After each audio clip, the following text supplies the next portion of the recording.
America is home to 33 million small businesses, the beating heart of communities across the country. And proof that the American dream is still alive. This is a show about those dreamers and doers and the communities they serve. Their real life stories. Their struggles and successes. Their grit, determination, and passion. And the people who fight to keep their American dream alive. I'm Alfredo Ortiz. I'm Elaine Parker.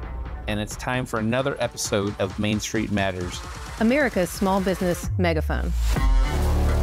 Hi, and welcome to another episode of Main Street Matters, America's small business megaphone. I'm Elaine Parker, and I'm the president of the Job Creators Network Foundation. And normally, I am joined by the president and CEO of Job Creators Network, Alfredo Ortiz. However, the travel gods had different plans for him today, and he is stuck somewhere in an airport.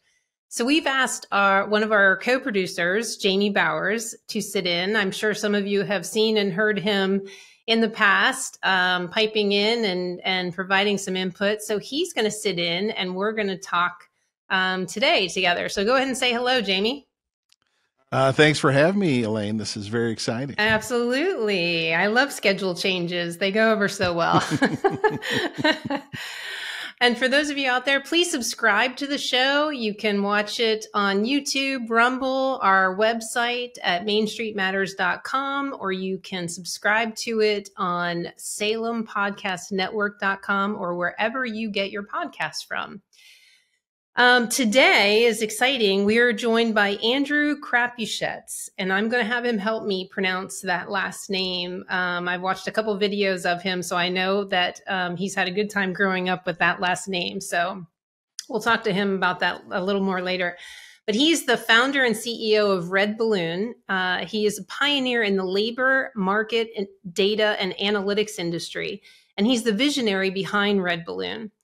Red Balloon has quickly grown into America's largest and most successful non-woke job board and talent connector.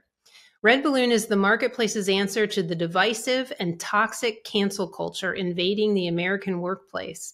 Red Balloon connects thousands of like-minded businesses with tens of thousands of reliable, career-minded job seekers who are looking for freedom to work without fear of discrimination against personal beliefs, infringement on constitutional rights, or invasion of medical privacy. So that should be really interesting, considering we've dipped our toe into the woke arena with our Rock the Woke and No Mouse in My House campaigns that we did last year. Remember those, Jamie?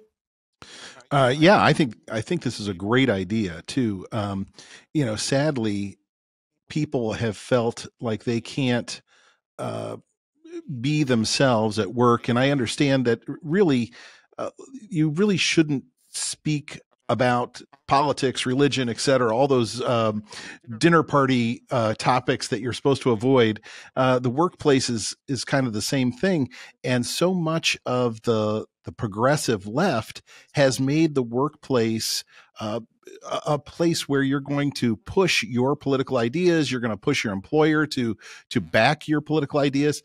And it makes it very uncomfortable for a lot of the people. And so I think his idea of kind of creating a job board for people who are not interested in making their workplace an extension of their political beliefs is a great idea. I do too. So more on that in a little bit. But first, let's talk about these latest inflation numbers. We've seen the inflation moderate on, month over month and year over year. It's taken a long time. I mean, it's hard without peeling back the onion to really see what's going on. And you see the administration come out and take these victory laps as if everybody's suddenly getting miles and miles ahead. And the reality is we've had 24, 25 straight months where inflation did outpace wages. And so for the last 2 years, under the policies of this administration, people just continue to get more and more poor. And when you look at the compound inflation, it's like 15, 16%. Things are 15 or 16% higher. And with food, it's as much as 20%. So people, I think, are really hurting. I think so too. And I think, Elaine, if you look at polling, people still feel like inflation is high because they are paying so much more for things than they were a year ago or 2 years ago.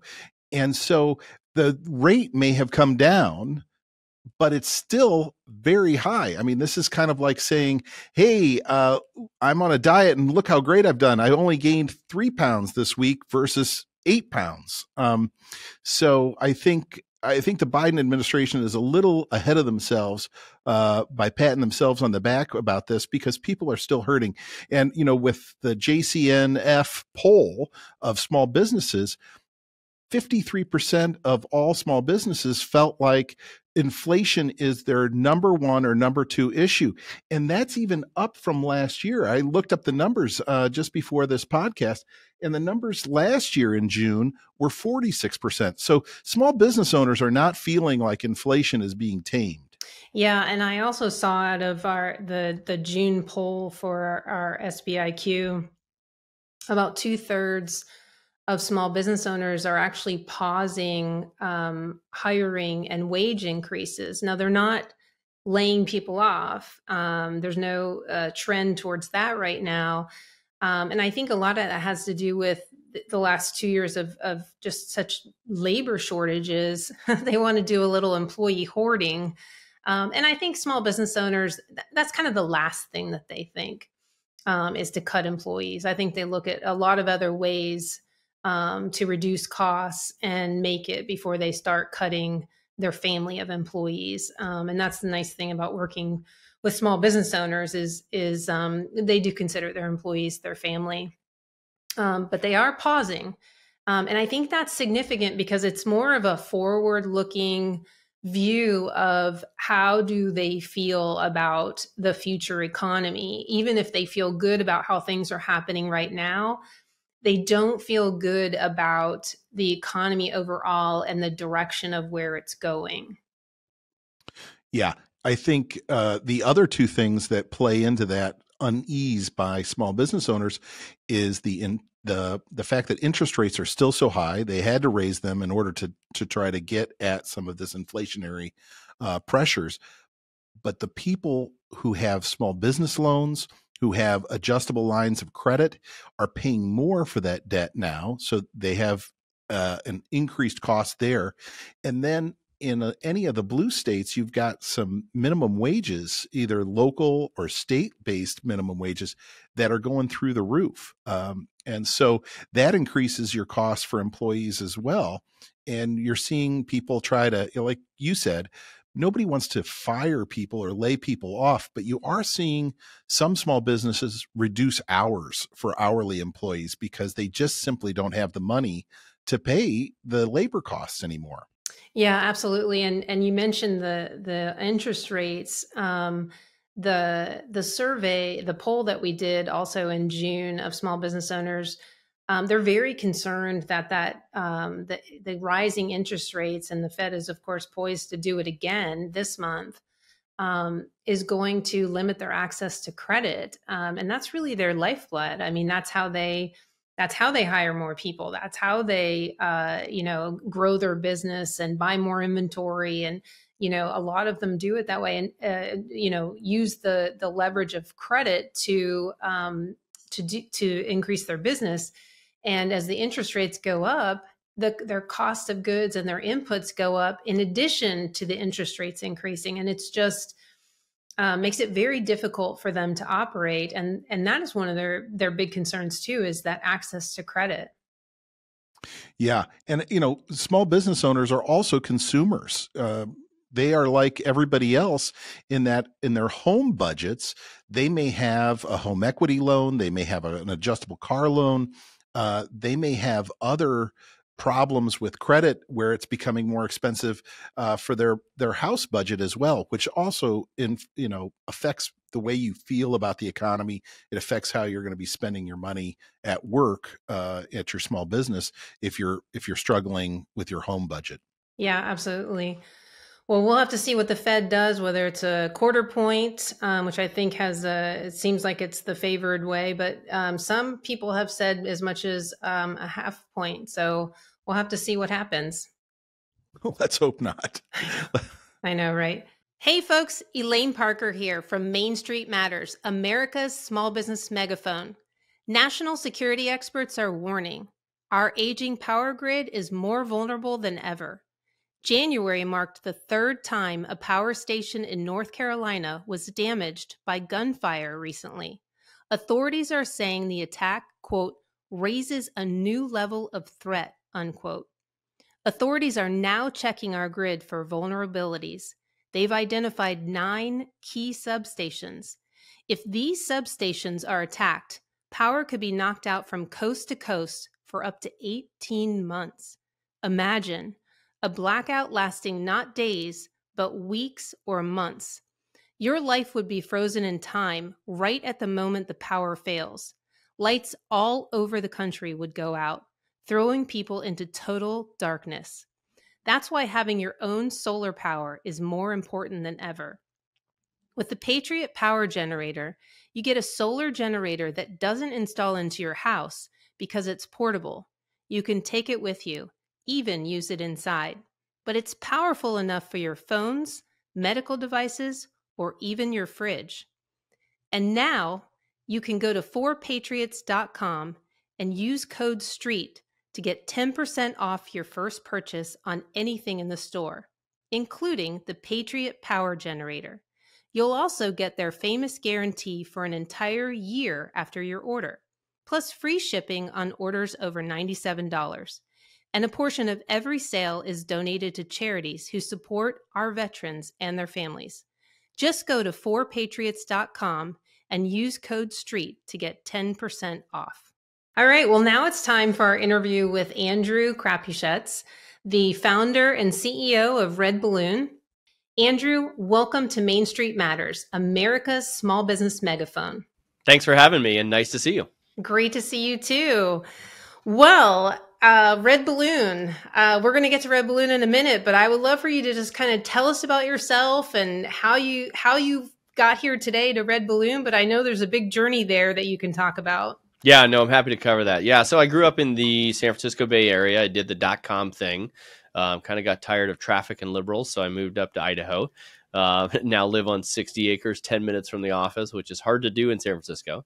But when I moved up here 20 years ago or so, I realized there weren't a lot of good jobs in town, and God had given me gifts to create jobs and businesses. So why not do that to bless my little community? So I've started a whole bunch of businesses here, a 3D printing business that I ended up selling to Stryker, student information system business that I did a management buyout with so that the employees could kind of build wealth for their families with ownership, which I'm a big fan of. And then I've built some businesses around technology and labor market data, the most recent of which was MZ, Economic Modeling Specialist International.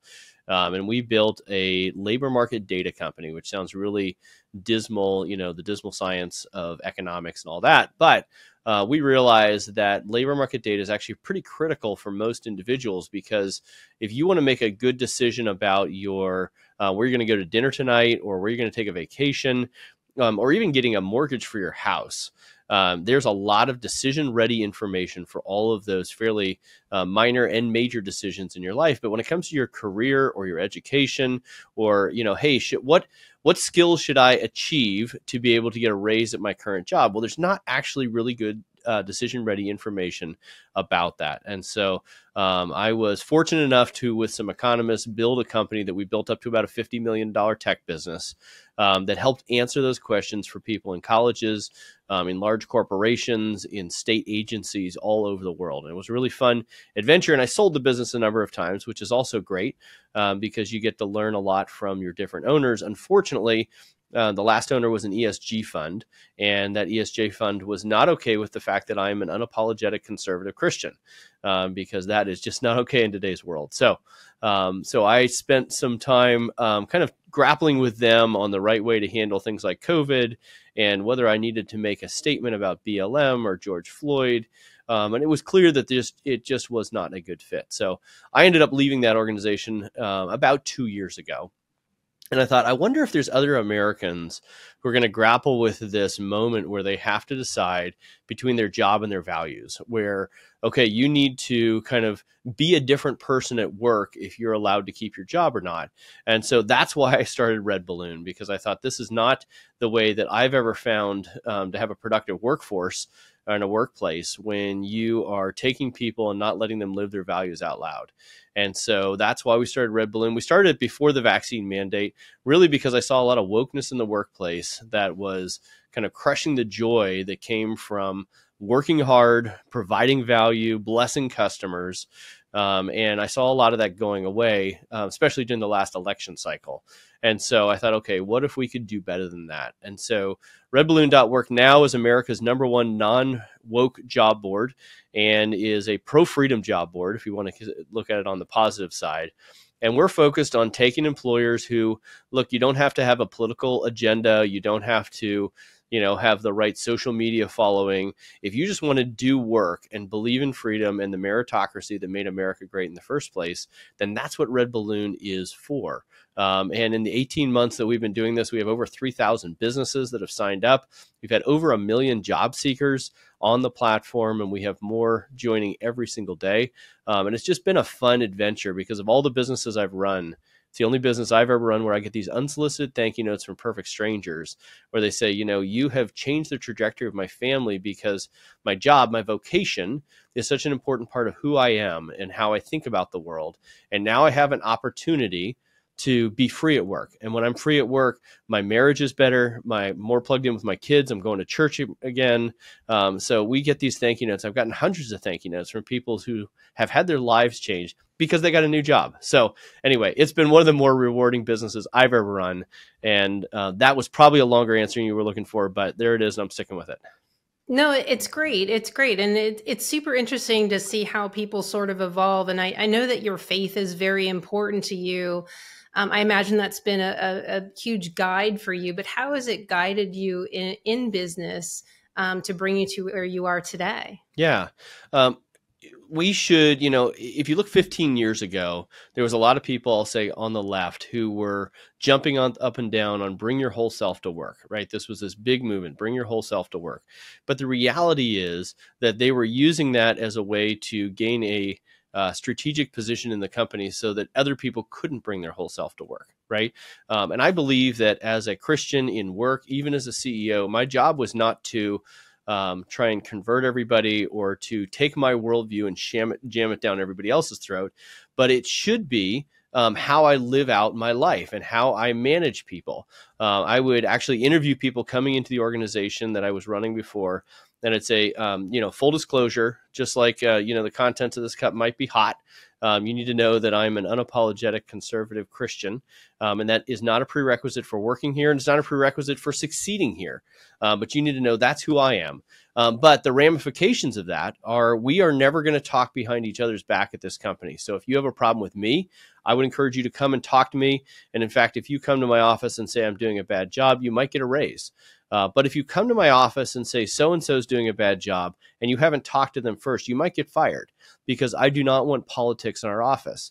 Other ramifications. We're going to have a kegerator in the office, but it's not to get drunk with. You're welcome to enjoy life and the blessings that come from that, but don't spend your time doing things that are inappropriate in a professional environment. So we built this culture at this company, and that's how your faith should work out in your business. You should, and I had a lot of people grab me at the end of work and say, "Hey, why are you so joyful, even with everything that's going on?" I'm like, you know what? I'd love to grab a beer or go out for dinner and talk about that after work. But while we're at work, we're going to focus on work, but it should have an impact. Your faith should have an impact on how you treat people, how you think about business, how you create innovation in the marketplace. And I know it has for me. Yeah, absolutely. I mean, when you have somebody that either works for you or that you work with who, is respectful of your ideas, even if they disagree, it just makes it such a better work environment. This whole DEI movement, I would imagine that's not a huge job listing in your database, although I see it on a lot of LinkedIn part of their database all the time. It seems like that's the hottest job in corporate America right now, is to be the head of DEI. And just a side note on that, I saw this viral video. It was a young girl, probably in her early 20s, maybe mid 20s. And this video has literally gone viral because she said, when I'm a hiring manager, if I see anybody with pronouns next to their name, I'm not going to hire them. And the reason why is because it's going to be a huge signal to me that they're going to be triggered. They're going to be high maintenance. Yep. They're going to be more litigious. They're going to be harder to get along with. And I thought, that is so true. Yeah. I mean, I do hire people. And I guess in some ways, I do think that way. If I see those pronouns next to someone's name, I think, is that the kind of person they are? Are they going to be an easygoing person? I'm just not sure. Right. Exactly. No, this DEI thing. And I do think that there is a shift happening right now in a good way, because DEI has been the hottest position. I remember I was talking to a CEO of a publicly traded company about 2 years ago, and he says, the only two people I'm afraid of is the chairman of the board and the head of HR, because they both have more power than I do at my company.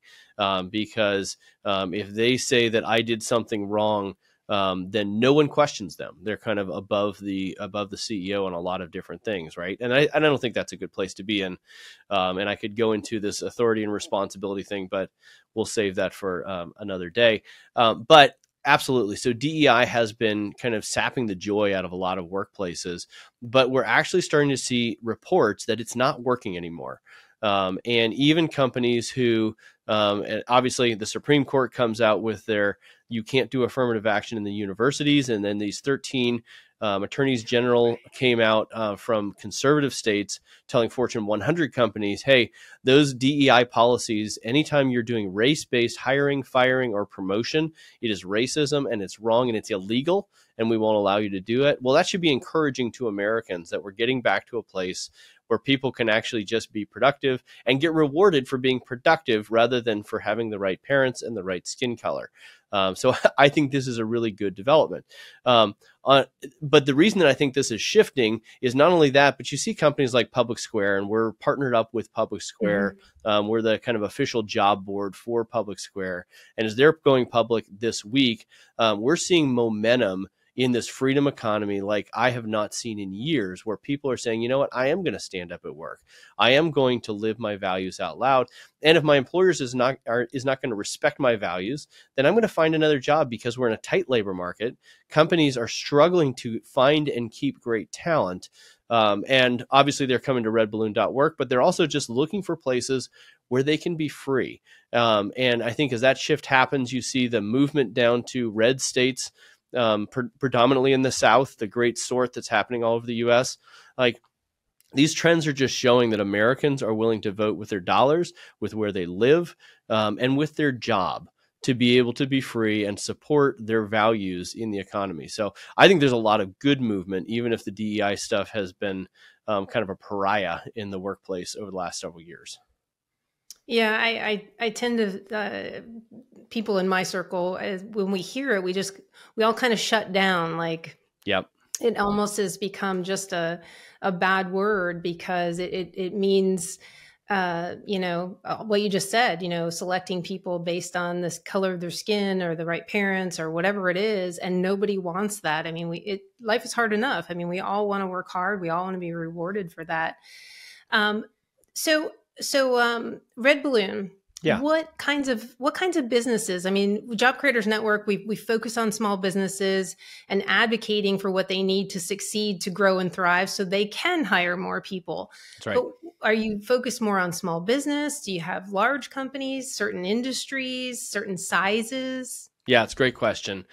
We are predominantly small businesses, because a lot of small businesses, the hiring process is terrifying. Right? Because we know at redballoon.work, we actually did this study of the cost of a bad hire.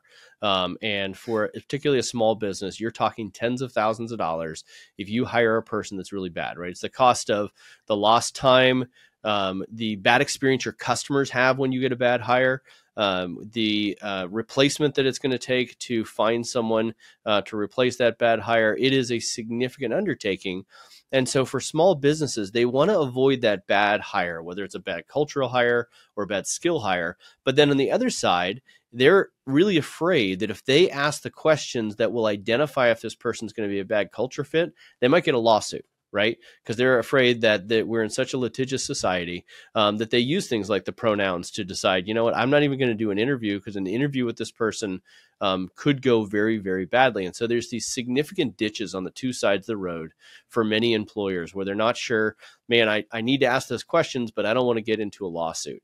And so small businesses are coming to redballoon.work in droves right now because they're looking for places where they know that the vast majority of the job seekers on here are just hardworking conservatives who want to bring value, aren't going to be offended by every little thing, and are going to focus on bringing value to the company that hires them. And so we work with businesses in two different ways. And to answer your question, we have every industry, every state. We're all over the country. We're not as big as Indeed. We're not as big as ZipRecruiter because we're just getting started. But we are seeing significant momentum. In fact, a lot of the employers that are hiring through Red Balloon, one of them wrote me and said, I just want you to know that everybody I'm hiring through Red Balloon is cleansing to our culture because they're just hardworking conservatives who show up and want to work, which is kind of the shocking concept, right? And so they're all over the map, and we can either help employers by just posting jobs, just like an Indeed or a ZipRecruiter, or if you want us to actually take on some of the hiring process, we do that as well, where we can help you write the job posting. We can put that job on Red Balloon. We can proactively go find people that might be a fit, and then we'll do a first cultural interview to make sure that anybody who's actually coming into you for an interview is a good skill fit and a good culture fit.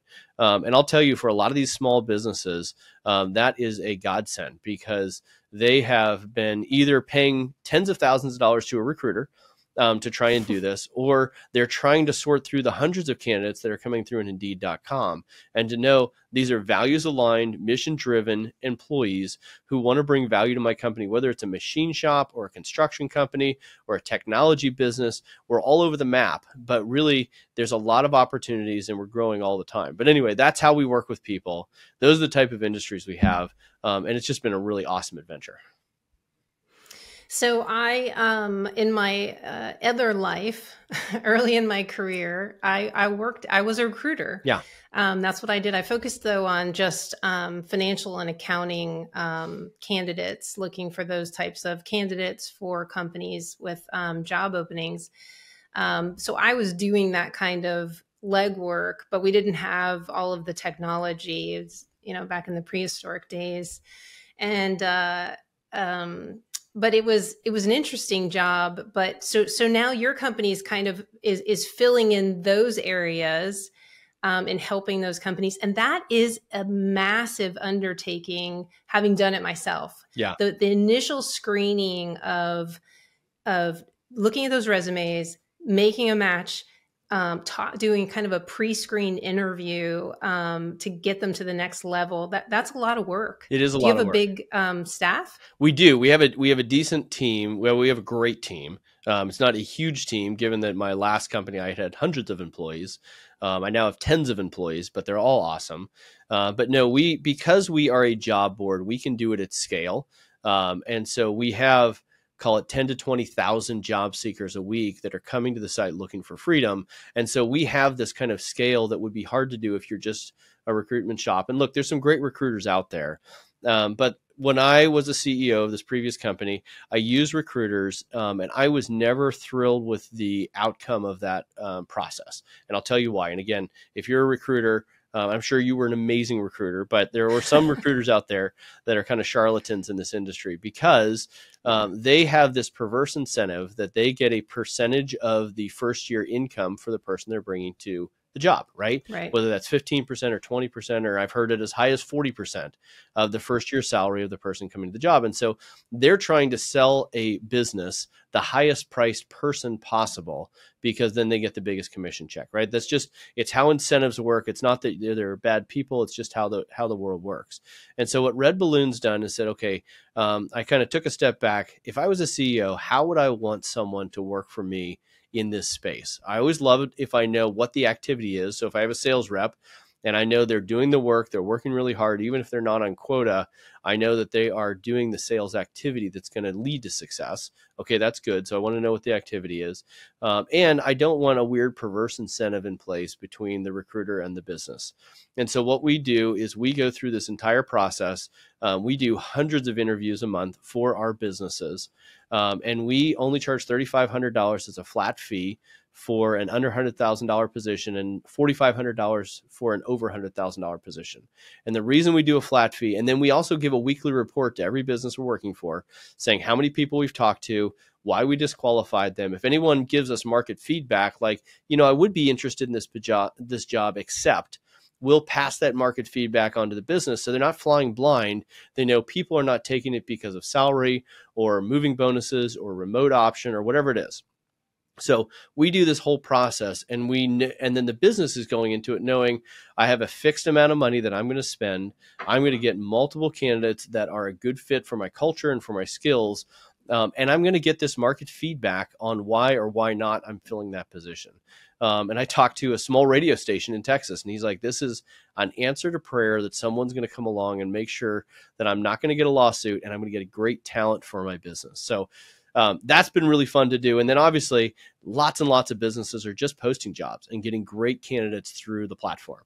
So we're kind of a hybrid job board trying to help people in any way we can. Because a lot of small businesses, we are we're the lifeblood of this country, and we need this economy to go, and we need this economy to succeed. And if we can be a blessing to small businesses all across this country, then I'll be happy.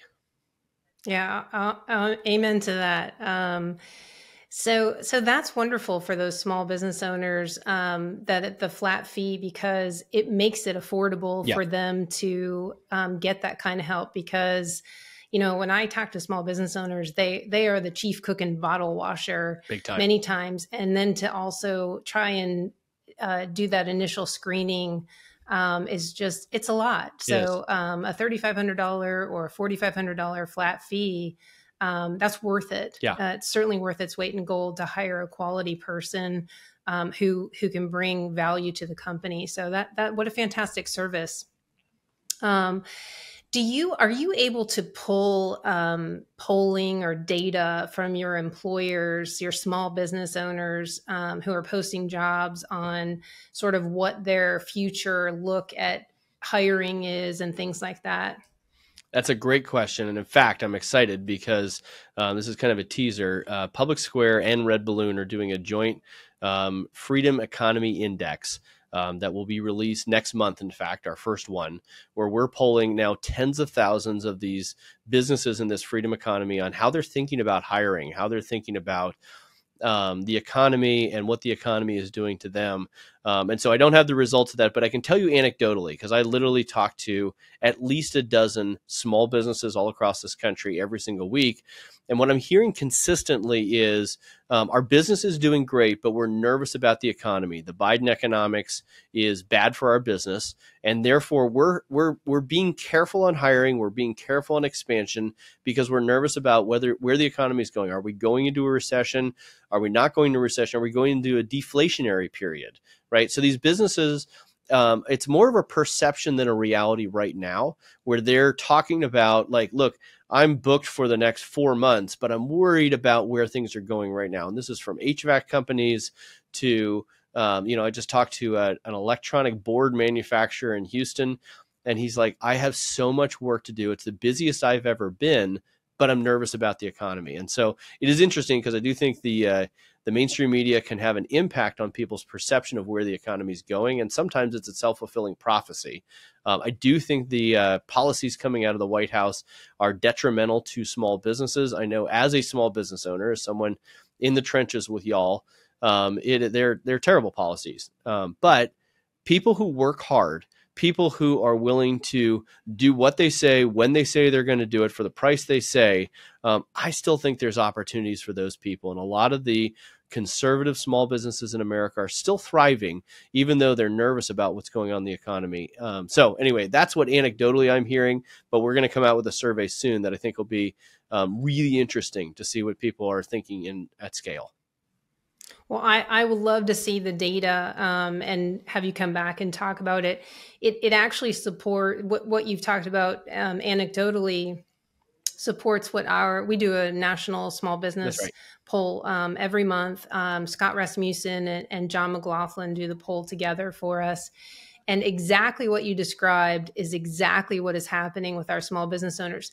They feel good about themselves. They feel good about their business. But when they look at the overall economy, they're nervous.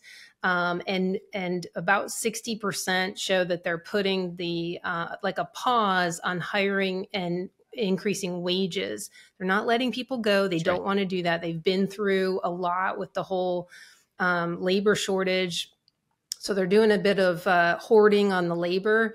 And of course, you know as well as I do, that's the last thing small business owners want to ever do is lay off their employees. They'll do everything else before they lay off their employees and try to keep them because, it's like their family of employees. And That's you've right. got 10 employees, you know them all, you know their spouses, you know their kids, you know what they're doing on the weekends with Little League and everything like that.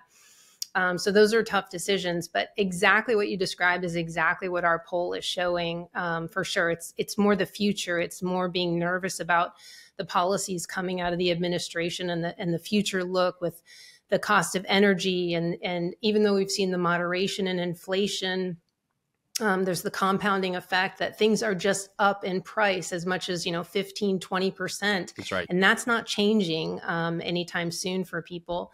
So if you were advising the Biden administration right now as a small business owner, what advice would you give them to actually get this economy moving again? Not just the words that they talk about to try and make everybody think the economy is doing well. Yeah, well, I'd say that we need to remember there's the two most expensive parts of any economy are energy and labor, right? Energy and labor. If you look at the expenses of any major business, labor, the payroll, and energy are the most expensive for the entire economy. And right now, the policies are making it hard to find labor.